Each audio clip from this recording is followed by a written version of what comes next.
I'm a savage, had a too nasty. Talk big, but my bank account matching. Hood, but I'm classy. Rich, but I'm ratchet. Haters kept my name in their mouth, not a gagging. Bougie. He say the way that thing move is a movie. I told that boy we gotta keep it lowly, me the room key. How to bled the block and now it's hot to have the 2G. I'm moody and I'm moody. I'm a savage. I know that song, y'all. I actually like it. I think it's kind of cool, don't you, Paul? I do. We don't own the rights to that, but we do appreciate a little bit of Meg the Stallion up in here. Even though you had some controversy going on in that wonderful article you wrote, and we will be discussing that today, but I kind of dig the song. It wasn't all that much controversy. People like to make things a problem that ain't a problem. Depends on who you ask. Welcome to season 3, Vulnerable Voices. We are so excited. In fact, so excited that we're doing a prelude to the actual season 3 opener. Welcome to Vulnerable Voices, where real leaders have real discussions about real things. And today is no different. We are so excited. We have 2 beautiful young ladies in the house today, Miss DeAndrea Fleming and Miss Bridget Jackson. DeAndrea comes to us from the South. That's right. She's just like me. Here in Dallas, Texas. She is one of the board trustees for DeSoto Independent School District. But even more than that, she runs an awesome mentor program for young ladies. She has inspired me. I have a personalized, signed copy of her latest book, so I'm excited about that. But I'm going to give her an opportunity to jump in and just tell us some information about herself. And then she's going to throw the mic over to Miss Bridget Jackson. Yes, thank you. Thank you for having me on Vulnerable Voices today. Just glad to be able to share some input, glad to dialogue with educated people and informing other people how to become educated, right? Because education is not the degrees that you have, but the information that you hold within yourself and being able to make your own decision. And so my name is DeAndrea Fleming. I am also known as Andy Rose. And so Andy Rose was a play on words of and I rose because my circumstances never put me in a position where I was receiving anything less than who God purposed me to be. And so with that, I went out and I started Girls Esteem. Girls Esteem is girls identifying real life solutions through esteem, science, technology, engineering, the arts, and mathematics. Again, when our girls know who they are, they can become that and then some, because again, we don't teach our girls about who they are in the beginning. We adultify them and we put them in places and remind them of who not to be. So we need to start talking into spaces of who they are to be. And so when you hear little girls who are loud or you're saying they're always debating, you know what? That's my future attorney right there. And I have to tell her, I see the lawyer in you. I see the defense attorney in you. And so instead of saying it's something bad, we need to start adding value to those girls. And so that's why I started Girls Esteem, and just moving forward with just the understanding of who we are. You need to know who you are, whose you are, and most importantly, who is yours. So thank you for this opportunity. I love it, love it, love it. She's passing the mic. Bridget, it's on you. We got Bridget over there. Come on, Bridget. Tell us who you are. Tell us what you do. I'm so glad to be on this show with you all. Once again, my name is Bridget Jackson. I have been a math teacher for 16 years. I also was a professional development trainer, and my passion for working for Black and Brown children kind of turned into a diversity, equity, and inclusion consulting business. I also have my own podcast and vlog called Teacher Talk. You can find me at Bridget Jackson on Facebook, or teacher_talk_community on IG, where I also deal with a lot of the issues that face Black men, our children, and the community at large. And I just basically, over the years through education, have formed a passion about wanting to help our children, because our children learn in a different way. And then that translated to the community, because they live in the communities that surround the schools, and you can't have a healthy school without a healthy community. Well, thank you, Bridget. We got people asking where you are already. Where people at? This is from Vanilla, and we're gonna get into our dialogue. But she wants to know where you're at. Deirdre? I am located in DeSoto, Texas, but I will tell you after COVID, I am everywhere you need me to be, and that is focused. My girls are She said she's virtual. Uh-huh. Yes. She want that virtual check, huh? Okay. Yeah, you get 10% if you book anything from being on here. Throw some money back this way. in the fire.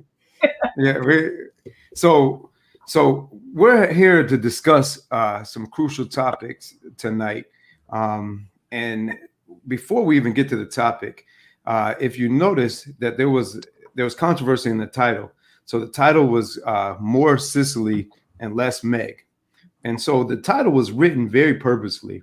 It wasn't written because there was a need to cancel one or the other, but it was written because I knew if I put some controversy in the title that people would read it.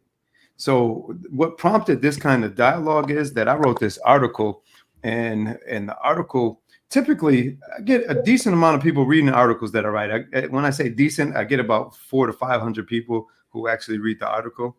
Now, this article, someone shared it on LinkedIn, and it kind of went viral to where the article, through the comment section of the LinkedIn, there was over 56,000 views on through commentary and through the article.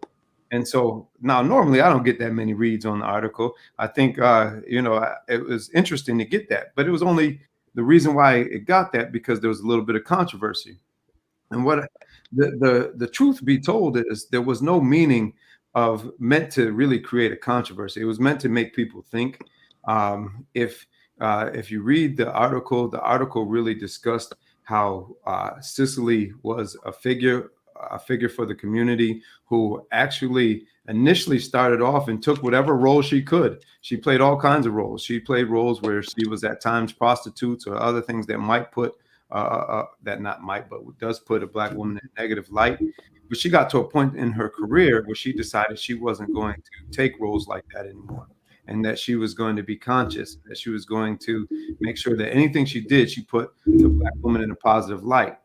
And so I also described Meg Thee Stallion, who is probably one of the largest celebrities in the world for hip hop music, and she's talented, like she's dope, like her rhyme patterns, the way she rhymes, but she's also an intellectual. She has a bachelor's degree. I believe she's working on an advanced degree. I mean, the woman is no slouch. So there was no demeaning her. But what I did say, and what I tried to respectfully address, is that Meg Thee Stallion often leads with sexuality, and almost everything is about sexuality and the way that she presents. And when there's nothing wrong with, I think Black women are beautiful. I think there's not monolithic. I think that there are so many things outside of just sexuality. But I also don't see a problem with a Black woman expressing her sexuality. But what I do say is that when someone has such a large platform and they have the opportunity to affect people and affect people a certain way, I think they develop a responsibility to present it in a certain way, whether they're young, whether they're old. They have an opportunity to share the information in a way that is respectful, especially the Black woman. So I didn't want to cancel Meg. I didn't want to say that Cicely was better or different. But what I wanted to do was to think about values, the values of that Cicely decided to have. And what would it take for Meg to read something like this and think about, I have a duty and I have an opportunity to these young girls, because the young girls who are looking at her, they're in the backseat of the car talking about they got some WAP, and when a 7-year-old or a 9-year-old is talking about they got some WAP and may or may not know what that means, why is that necessarily okay? And so people said, I got all kinds of comments, and then I'm going to shut this down and let y'all speak. But I got all kinds of comments, and people that knew me, they knew that I was speaking from a point of just trying to change people's mindset, because that's what I try to do. But people that didn't know, and it got so many views that most of the people responding were people who didn't know me. They often said things like, "Oh, that I was misogynistic, that it was disrespectful." Even came after me personally that don't know me, and it was crazy because I talked about their favorite rapper, but I didn't talk about her negatively. I just want people to look at your values and think about what are you putting out there, and when you have that platform, how do you put it out there in a way that it doesn't demean or disrespect anybody? So I don't know if you guys had a chance to look at the article, and I'd love to know your thoughts on it. And good, bad, or ugly, where do you guys stand? We'll start with you, Bridget. I see you nodding. Where did you stand with it? Well, I am a bit of a traditionalist. So, I might be on the conservative side of things, but, when I think about it, I have to think about it from, a teacher's perspective, a family member, cousin, auntie, friend. I know that a lot of our children are being raised by younger parents. As the generations have moved forward, parents are getting younger and younger. So the values that were placed in generations past are not the same values today. So when I remember just even being in the classroom, I had kids who literally wanted to twerk in my class. Honey, we can't do that right now. We got to focus on some other things. And they're very much influenced by the music that they listen to. For many kids, they are being raised on television. So that is their set of role models, because mom might be a single mom, dad might be a single dad. And just the whole idea of traditionally what the woman was, the classiness, the what's acceptable, what's not acceptable. And I believe, like, as the generations keep pushing further, that line is pushed further of what is classy, what's not classy. Because when I think about Meg Thee Stallion, like you said, she's no pushover. She's an educated woman, but she's leading in with sexuality, which can be misconstrued sometimes, because sometimes when women lead with sexuality, everybody misses what else is behind you, the brains, the degrees, and everything else, because they're focused on your physical. They're focused on what they see and not necessarily what's inside your head. And so I think it's a fine line. I don't want to judge the woman, but it's a fine line when you lead with sexuality, because sometimes the attention you receive, the advances you receive, may not be necessarily what you're looking for or hoping for. Because I'm very sure when she steps off stage, she don't want to be groped by men. She doesn't want to be sexualized and, looked in a certain way only. Yes, I'm a sexy woman, but I also am educated.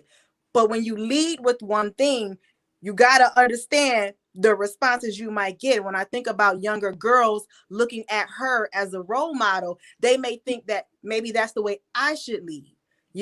Not to say what I'm the authority on morality. However, think about the response you're going to get when you lead in with sex.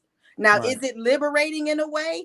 Okay, yes, because some people may say she took, the WAP song took authority back with women as to, this is my sexuality, I own my sexuality. But you also have to be aware what comes with that. Right. No, thank you. I think that's very insightful. DeAndre, do you feel differently? Do you feel do you feel the same? How do you feel? Let's hear from you.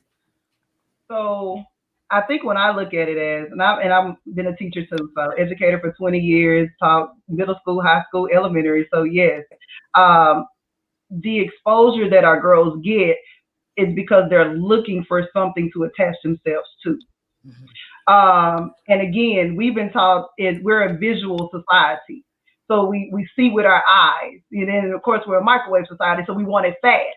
So anything that we can see that someone's attaining something fast, then we attract ourselves to that, or we want to emulate those things. What we don't see is Meg Stallion's the struggle and and the hunt behind getting to that position. We see, all of a sudden we heard Meg Stallion, here's the body, and here we go. I want that. But we also saw the attention that she got from men. And so I think it's something deeper when you asked about the responsibility in the article. Who has the responsibility? Right. So here we go. If I want to emulate something that is getting the attention that I don't know is healthy or not, then, and that attention is men giving this woman attention, and because I may not have a father in the house, or because I want that relationship, or I want that to be seen upon me, then guess what? I'm going to go after it. So when we talk about responsibility, we can say she has a responsibility in her music, but who are we really holding accountable? Where are our men? Where are our men who go in and say, this is okay. We can have this whenever we want to. I can tell you, oh, it's sexy, but then I can go home to my wife and say, well, baby, you know I'm not really looking at that. But you out buying it, you out sharing it, you're out posting it. So what does that tell a little girl? That must be what I'm supposed to be, because that's the attention that is getting. Mm-hmm. And so, yes, there have been many who speak out against, like they don't agree with the WAP song. And I'm gonna say this: when I read it, I had to think about it. When I was 10, when I was 12, when I was 16, when Little Kim was giving me the best life, and Luke or Trina. Or Trina was giving me the best. When all those things were happening, did it influence who I was supposed to become? But then I had to take another step back and say, no, but you had people in your life who were guiding that, who were protecting that, who was giving you influence from that and saying, hey, you can be that, but that's not who you've been called to be. Mm-hmm. So when we say a responsibility, I think, at the end of the day, Meg has had a talent. And what she did was she suffered and sacrificed for her talent. But unfortunately, it became over-sexualized, because I'm going to say for myself, I know I have a body when I walk out, and I have to be mindful of what people see and do and say about that. But at the end of the day, the body that I have is not for you to be able to, to put words on. And so that's what I'm saying. So because she's in the music industry, it's okay for us to say that. No, it's not. I have one, and I may be Meg Thee Stallion before Meg Thee Stallion was the Stallion. That doesn't give you the opportunity to put me in a space and put words on me. But if I was in the limelight, that would be okay. See, that's what I'm saying. The responsibility goes back to the people, because we can only control ourselves. And so I applaud I applaud it, because rest in peace to my sorority sister, Cicely Tyson, and she was the phenomenal woman that we all want to be. But the problem is when the medium doesn't give way to that. So the market didn't give way for Meg to come and be Cicely. But if Meg is now in the space, because remember, Cicely was the prostitute first and foremost. That part right there. So when we come to ourselves, we do better. She came to herself. So Meg is using what she has to get in to where you can hear us and make us equal. Because men can be mediocre all day, and you can come in with your big bellies and everything else, and you still win. And we have to hear us. We birthed your baby. We are that woman that you're looking for. But most importantly, and I'll stop right here, is that when I say this, we say women are broken because she's doing that. She's breaking other girls and they don't know who they are. No, our men are broken because the rib was broken. And so women are displaced. And so when the men own the rib, and we start to put our women and our Black women and all women back on the platform that they have and uplift us, we won't be displaced, because now we found our place to rest. And so therefore you wouldn't be intimidated by us. You would support that. And so those lyrics and all that stuff doesn't have to be the space where we can find our voice. So love it. Let me jump in here, Paul. Go ahead. Let me jump in. Go ahead. I feel like I'm about to get it. You should, because it's coming. So I'm piggybacking off of DeAndrea, right? So I'm like, well, it was okay when Cicely was playing the prostitute and played it well, right? But that was her way through the door. Mm-hmm. So how long has Meg Thee Stallion been in the game, right? So she hasn't made her mark to even change the whole perspective and the dynamic like Cicely did. So my thing is, it was okay then to allow Cicely to open the door with the sexuality, but it's not okay for Meg. So that becomes questionable. And then I think you have to be very careful as a man to give your direct input or even challenge some of the things that women utilize, particularly sexuality, because you like it. You think, okay, she has it going on. She's sexy. She has a body and all of this.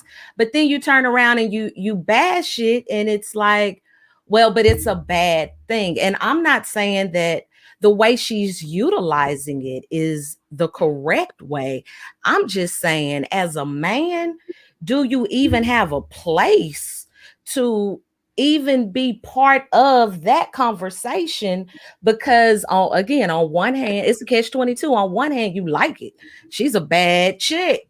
But then on the other hand, well, she needs to clean that up. So which is it gonna be? So I just recommend that men in general, when it comes to a woman's sexuality, the best thing to do is just to remain silent. See, and I Woo. humbly disagree, because That's at the fair. end of the day, I got two black daughters. Absolutely. I have two black daughters, and my two daughters are going to be at some point in time impressionable, and so I don't want to just put it on women, or it was women's responsibility, because I had this conversation with somebody, because there's an equal responsibility for men as well, and it's not okay just if a woman is in touch with her sexuality or over sexualized or whatever it is. And so there's a stereotype in society that often is cool for a man, but it's not cool for a woman. And what I'm saying is at some point in time as a man, I had to realize that it's not cool for a man either. And so what I'm saying is I'm bringing it back to values, and I'm bringing it back to values of what do we want ourselves, what do we want our kids to know and understand, because if you knew better, you do better. And so now Cicely had her time, but Cicely was also could be an example for someone like Meg. So Meg has been in the limelight for a little while now, and she's been going at it now. I think she's about 26, 27, but she's been going at it like even on the underground scene for years. So she, not that she's been in the game a long time, but at least a good 5-6 years, I believe, since she's been a teenager. And but so there's just one thing that I just have to jump in and kind of say, because so I'm an 80s baby, love hip hop, 80s, early 90s. So when I think about what the music that I grew up on, Queen Latifah, she brought the respect level in. When I think about MC Light, brought the respect level in. As we proceed through the 90s into the early 2000s, I saw a change. It started with Little Kim. Little Kim, if you look at what her cover was, she was bent and squat with her legs wide open. Then we progressed some more, going farther into the 2000s and then closer to today. You got your Nicki Minaj's, you got your Meg Thee Stallion, you got the only person that I honestly feel like that actually stays covered up is Remy Ma. So when I think about these women, so back in the day when we progressed from the 80s to the 90s, we still had record companies pretty much running things. They were very male heavy on the executive side. So they control the narrative. They control the imagery for women. But now that more women like your Cardi B's and whatnot are coming in, a lot of the record companies are taking a backseat and doing only distribution. People are coming out on YouTube, on IG. They're coming out on social media, having more control of the imagery. But I don't see it going into the respect level for women. I still see women objectifying themselves. That's just my personal belief. Right. And so I find it real interesting, when the men were dominating the industry and control women's careers, the imagery is exactly what it is right now when more women have control over their own, because social media allows them to sell directly. They're removing the middleman, which was the record label, who was taking all their money anyways. Yeah. So I feel like women are just as responsible for the imagery that's out there as the men were, because you haven't changed the narrative.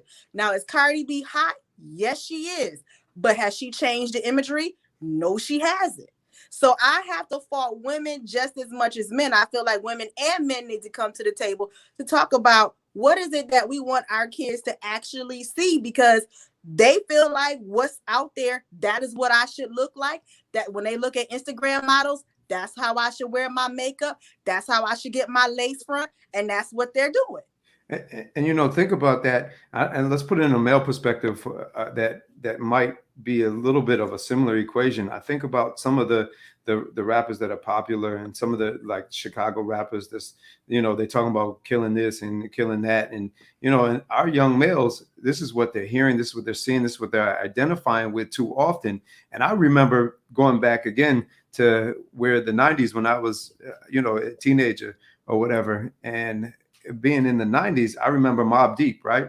And so I was a big Mobb Deep fan. And, but when $100 billers, killers and $100 billers come on, and got no feelings, on top of hearing the lyrics to those songs.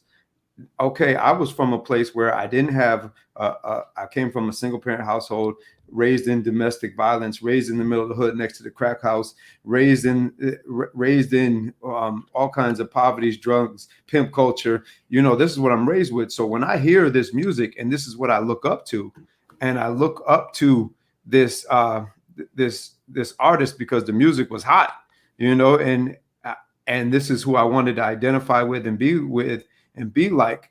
What ended up happening is it molded my thoughts, and I was lucky to, at some point in time, and for me, I think it was, I always heard the voice of God that told me when I was doing something wrong that wasn't for me, and so I was able to have that discernment.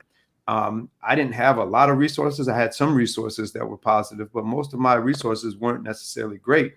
And my point being is that music became a resource, and it pumped into my thoughts. It pumped into my feelings. When I went to go play a football game, I listened to something where that made me want to mess somebody up. You know what I mean? Or whether I was going to do something else, I'm listening to something to get hyped up. Or if I was doing anything, that's the point. But it's the same type of thing that's happening. And what I'm saying is, for our young ladies in today's times who don't always have role models who are positive, who don't always have role models. And so all I'm saying is, where did the values come in? I understand that, men and women, not to say that a Black man doesn't like it, that he doesn't encourage it. But at some point in time, when do we say, like, let's lead with some values? Because the generations behind us it's getting a lot looser. I remember back on TV where you couldn't say certain words, and certain programs didn't come on until after 9 o'clock. And I'm dating myself, but at the same time, there was a different set of values that was a little bit more where people were trying to be wholesome. And now it's just a free for all. So I don't know, where does that fit in? But Paul, I think it's still a responsibility of the community. I think the fathers, like you said, you have 2 Black daughters. So what kind of conversations do you have with those Black daughters? I know I raised my baby by myself. I was a single parent. The TV, she wasn't allowed to watch TV.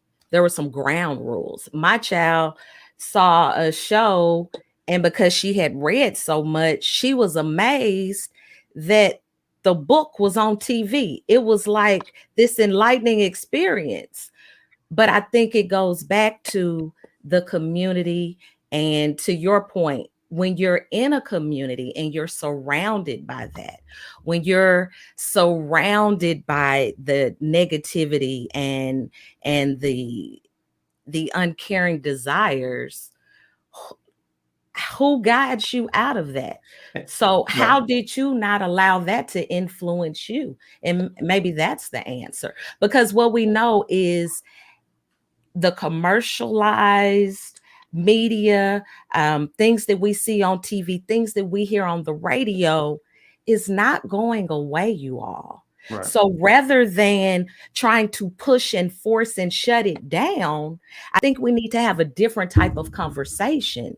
Yes, that exists, baby. This is going on, and you see this. Find the positive, but it's certain things that people will look at you differently. But life is about choices. But with choices, you must understand that there are some consequences that come with that. So that's my thing. Put it all out there for our children.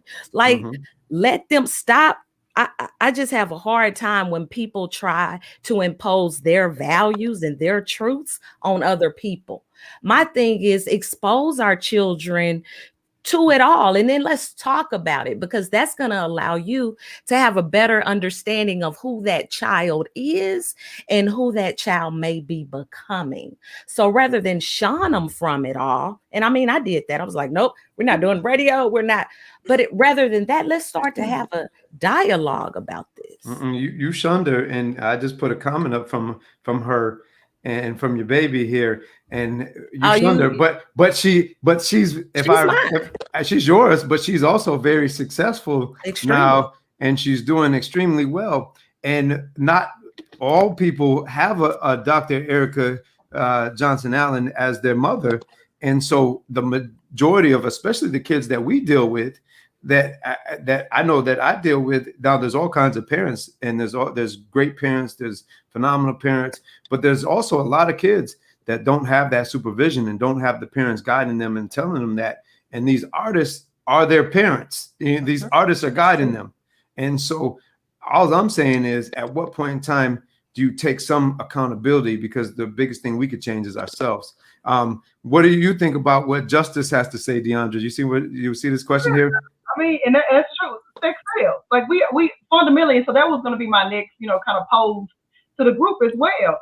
Are we talking about her sexuality? Are we talking about her dress? Are we talking about her lyrics? Because when we put all these things together, this makes up an artist. Like, this is the artist that they have said, we want to sell records for us, make money for us and for yourself. I think when we start looking at where do we have, going back to their responsibility, if a man can go out and he can say, well, sell drugs, shoot up your house and everything else, we keep talking about value, but is the value on her, the value on what she does? Remember, a lot of us are doing stuff because we want to get out of the hood. We want to get out of where we came from. We don't want to go back there. So if that was her outlet out, thank God she got out, because you know what she's doing now? She's giving $100,000 in scholarships to girls. So if I'm looking at Meg Thee Stallion, I said, well, I can, and to women out there with the fans on the page, women on the, working the nights at the polls, who need to still be at the polls voting, right? But still, if you have them there, it's what are you doing to exceed that? Like Cicely said, she started as a prostitute, but 70 years later, this is who she stood before us. So if Meg is saying, yeah, I'm using this right now to get to where I go, and we didn't have that conversation. We shun women who say, I need to do this to get by. But we'll tell them, you don't need to do that. Well, then what else do we have in place for them? Because they're doing it the best they can. So what we need to do is provide more resources and say, like Dr. J said, what are we giving them, and how are we exposing them to all the choices instead of the choices that we want them to take because they work for us? So exposure is everything. Allow them to see what she's doing behind the scenes. We get caught up on what we see and how people say it, and we don't look at what they're doing. So what is she doing because of her platform? I would have to piggyback off of that and say, I can understand where you're coming from, because on one hand, she's doing what she's got to do to get where she needs to be. But I wish that the story and the narrative that was put out for our kids more so was what you said. What are the other options? Because when I listen to my kids, I hear my black males talking about football, the NFL, the NBA, but there are other options. When I think about black and brown kids, the conversation of how they think they're going to get out of the hood. And then when I listen to the conversation of my white children that I've taught, when they talk, they don't have to talk about that. They have, okay, mom and dad had an inheritance. They got a house for me already. I already have my money together for college. I'm going to pursue being a pediatrician. I'm going to pursue being a veterinarian. They have all these different other conversations. But it seems like in the black community, in the black and brown community, we're always talking about entertainment and sports as a way out, when there's other ways your brain can take you out of the hood. But that's not what they see every day. And I agree with Dr. Miller. TV is raising our kids. Why? Not because our parents are completely irresponsible, but they're working 2 and 3 jobs to make ends meet every single day. So they don't have time to monitor what their kids are watching. They just consuming whatever they want to all day, and then coming to me the next day in class after they had been up to 4 o'clock in the morning gaming and listening to BET and everything else, and they tired. So they have this set mindset. Either I'm going to be an entertainer or I'm going to be in sports. And that we got to change that narrative. Mm-hmm. But don't you think that starts in the schools, Bridget? Well, not start, but don't you think we have a responsibility as educators? Absolutely. I try to talk to my kids. I'm just one person out of tens of thousands of teachers across America, but I try to talk to my kids about, what is it that you would want to do? If that were not an option for you, what would you want to do? Now, if that is what you want to do, I'm going to support that. But here are some other things you can do. And it starts with today. So today we're going to open up these books. We're going to get this learning on. And this is the first day of the rest of your life for what you really want to do. And I believe that, unfortunately, a lot falls on the shoulders of educators. Yeah. Because once again, parents are working 2-3 jobs. Dad might not be in the home, whereas Dr. Miller can talk to his girls. But everybody don't have the luxury of a dad in the home to say, baby, you don't let no man talk to you like that. You don't let no man touch you like that. You don't need to wear that shirt because I know what men think. So I'm going to need you to change your outfit. You know, whereas I got little girls, they leave the house one way, and then when they come to school, they go to the bathroom, they done changed up. And I'm like, oh, no, no. This is, I used to tell my kids, this is not KFC. I don't want to see breasts or thighs. I would tell them that we're not doing that. So I need you to change your clothes. I'm giving you an opportunity before I got to send you down to the principal to change, and you don't want it that way. But it does start with us. We have to take on the responsibility. Teachers, our moms, dads, aunties, uncles, we the preacher, we baptize them, We all that. Yeah. all that. You know, Bridget, I think you asked me a question last night on your podcast where it was something around the terms of Black men making excuses. Do we make excuses? And I think my answer was around Black men need to heal, work on mental and emotional healing, and we also need to not allow excuses to come in and need to change the way that we think. And part of changing the way that we think is also changing who we are, and not changing who we are for others, but changing and improving for ourselves and trying to be a better version of ourselves. And so when I answer that question, a lot of that is about the mindset and a mindset shift and trying to work towards a level of improvement and work towards a level of, you know what, like think about everything that's going on in the world, right? And there's so much systemic racism. There's so many problems and issues that we all have faced, Black men and Black women, right? So marginalized, so many issues. And so when that happens, there's systems that are in place that it's hard to defend against, that we're going to keep fighting to change. Like I believe yesterday with the vote for Derek Chauvin, that case, that vote was a small little brick in the systems, right? It was only a small brick. But when you think about that, if we as Black people and as a Black man, if I continue to behave or act the way that they think and stereotype me to be, I have a problem in this stereotype. I have a problem, like I am perpetuating a stereotype. Now that doesn't make an excuse and make it okay that these stereotypes are happening. However, I am part of the issue and problem, and I need to change that.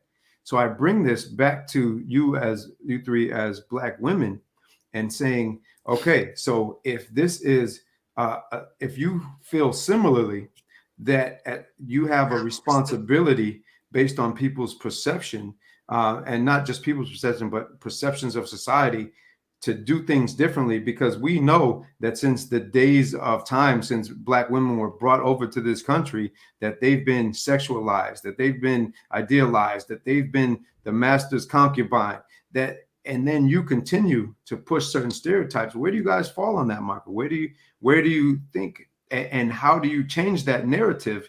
And that's all that I'm kind of thinking about, because if I'm going to be personally responsible and say, look, I got to be something other than this thug image that they think that I am, where does the Black woman fall into that? I'll let our guests respond. I think that conversation is a conversation that has to start between Black men and Black women. I think that since the times of slavery, we were pulled apart from one another. We were taught to disrespect one another. We were taught that the man was the mandingo and the woman made more babies for the master to have more workers, free labor. And as we trail through our emancipation, as we trail into the 60s, I even talked about this yesterday, the welfare system, that if you wanted to be on welfare, the man could not be in the home. So it pulled apart at the nucleus of the Black family. It taught us to disrespect men, to say that they were lazy, to say that they, didn't care about us. And then, we process further into what we're even talking about right now, the music industry, which I believe has deteriorated the Black family even more, because unfortunately we have the highest percentage of single-headed households for women. Our children are raising themselves. The respect level for the Black man in this community, and do they make excuses and this, that, and the third, it's that could be debated either way. However, what you're saying is, in essence, the healing has to start with us in our community. Mm-hmm. We cannot look outside to heal us. I believe that, with even Chauvin and the verdict, okay, hooray. However, a young lady just died yesterday, was shot over an altercation. And the work is not done, because once again, we have to heal ourselves first. Men have to heal themselves. They need to take their rightful place in our community, and we need to take our place beside them, right beside them, standing proud with them, before we can say to the rest of America, we need y'all to stop treating us this way. Well, we first need to stop treating ourselves this way. Right. And when I think about Meg Thee Stallion and the Cardi B's of the world, I salute that they are bosses. I salute that they are out here getting it and making power moves. However, I wish that they were doing it through different means, because it continues to perpetuate the same old narrative about Black women, that we are good for two things: making babies and giving head. And I'm tired of that narrative. And when I think about Black men, the narrative told about them is they don't respect us, that's all we're good for to them, and then they're going to go to a white woman. And you know what? I think Black men have a responsibility as well with this, and their responsibility. I think Justice is on fire tonight and put on another. She's on fire. We done lit her flame a little bit, but I think just like I was thinking about this question right here, and men have a responsibility, because at the same time, it's okay. We're all sexual beings. It's normal and it's natural. But also, at what point in time does being a sexual being become an issue or a problem? And it's usually when too much of anything usually isn't good, right? So right. As a man, what I've learned as a man in my 40s, where if you asked me 10 years ago, 15 years ago, 20 years ago, I would have said something entirely different.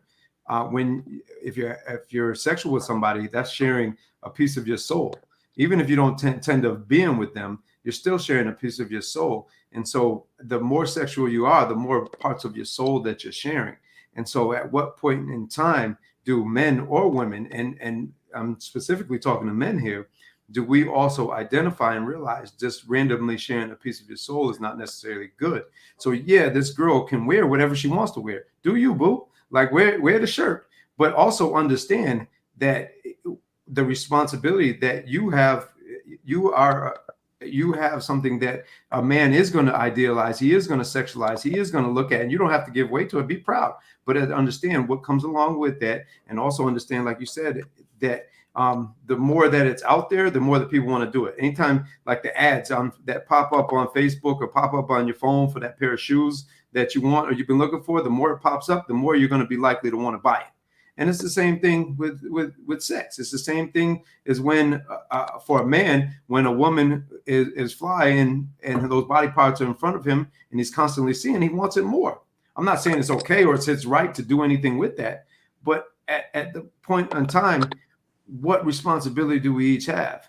And what do we have to also be mindful that we need not necessarily, or in my personal opinion, share your soul with just anybody anymore. Soul ties, yeah. And so to justice, like just going back and thinking about that, sex and sexuality mean two different things in the Black That's community. correct. And so when we talk about, and when we go into stereotypes, we're talking about hypersexuality. And so to combat that, and so what we're looking at is joining a movement of sexual liberation. Like there's nothing wrong with being sexually liberated, but there's everything wrong with being hypersexual. And so hypersexual was rooted for me is rooted in racism. And so what it does is it allows us to uphold the racist caricatures of Black women, and but we put it on the umbrella of empowerment. Like we put it under the umbrella of power, so that's women empowerment. But one thing we always have to remember is that even for Black women, the feminist movement is not our movement. We got to be careful about what we're stepping into because we're already being portrayed in a certain light. And so what we need is representation. We have to have the representation because again, I'm saying as a dark skinned woman with my Black melanin, that I had to live my life through a biracial woman. And so we're still conflicted with who we are and how we show up and how we're represented in our authenticity. And so until we start having representation and we stand up against that and we start holding corporations accountable, that don't have our best interest in mind and stop trying to convince ourselves that any representation is good, right? Like as long as we're seen. No, when we start, and that's what I said, when it comes back down to WAP and these lyrics, and I'm listening to the lyrics, are the lyrics being played out in your life, right? Like if you choose to wear the shirt because you know who you are. But you got to know who you are when you wear the shirt. So if we're not going to be in a place of understanding that we want things that are positive and beneficial, because you kept asking whose responsibility is it? It's all of us, right? Like when we go out, I need to be able to explain the difference between sex and sexuality to girls and what that means. But then there's also a play that we have to stop playing into the stereotypes that hold us back, that keep us down, because that's how they want to see us. They want to see us on the MTV Awards, oh my gosh, on a bed or a water bed and everything else, and moving like we're dancing on a pole when you've already arrived. Like, why do we have to do that? If we've arrived and we have this, is the goal to sell more records and showing who we are? Is the goal to say, let me get into the space where now they can hear me clear? And so until we're confused, until we correct that and we make sure that women are being heard and not in mediocrity, then we're going to continue to perpetuate the obvious and we move back into the space that we're trying to get out of. Yeah. And I think when you have the opportunity to be heard, you need to take that opportunity and use it to the advantage of your community, right? Like when you have, that's why I always say, be careful who you give your mic to. But when you have that mic in your hand, nothing else is heard but your voice. And so that's a precious time to really encourage your community and take that time to begin that dialogue and that conversation so we can save ourselves, Bridget. Absolutely. As we're getting near towards time, just some closing thoughts. And before I give those, first, I want to thank my soror, Deandra there. I want to thank Miss Bridget Jackson, sister girl, for coming on and co-host Dr. EJA as always. And just as some closing thoughts, I think through all of this, one of the biggest things that I hope that listeners get out of this is that you have to be able to show kids how to separate the fantasy from the reality. Yeah. So at the end of the day, the entertainment world is a fantasy. Unfortunately, that fantasy is almost every poor kid's dream, is to live that fantasy, and it becomes their reality. And so all that I'm hopeful for is that as individuals, we all take a little bit more responsibility. And even if you're going to engage in that, take time to also be a resource and explain why you're engaging in that and how someone else can learn or benefit from it so that they don't have to make those same mistakes. I have to give some shots out to, again, George Floyd. He just passed away, but he did help change a narrative. He was a part of change in this country, even though the change is a small drop in the bucket. As I believe Bridget mentioned, there was a killing just yesterday around the same time as the jury deliberated of a young lady who was killed. Whole nother topic. The young lady was killed. She was shot by a police officer. There was a lot of circumstances. She was getting ready to potentially stab another young lady, and the police officer did act. They did see the knife in her hand. They do have images of that. However, the important point of it all is if it was two white girls there, the police officer would have 9 times out of 10 would have reacted and shown less force and showed more restraint. And so there's always been a difference. There's always going to be a difference. The Black woman is one of the most disrespected, for lack of a better word, creatures on this planet. And so as Black men and as Black women, we owe it to protect each other and protect ourselves.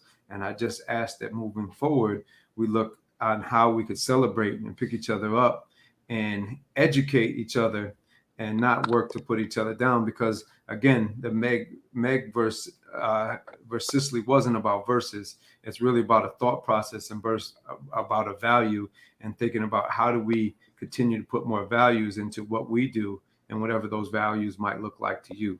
So I'm signing off. I am going to again remind you all that our season 3 starts on 5/5 at 7:30 p.m. If you like what you hear, tune in. 6:30 Central. Yeah, that's for you weird people who are on a different coast. East Coast to West Coast. So we will have a great season with great guests. So please tune in. You can go to YouTube at Vulnerable Voices, or you can tune in right here on Facebook as well at Paul Miller ADD, and we're going to look to get you some hot topics and some good information. So until then, see everybody later. Peace, y'all.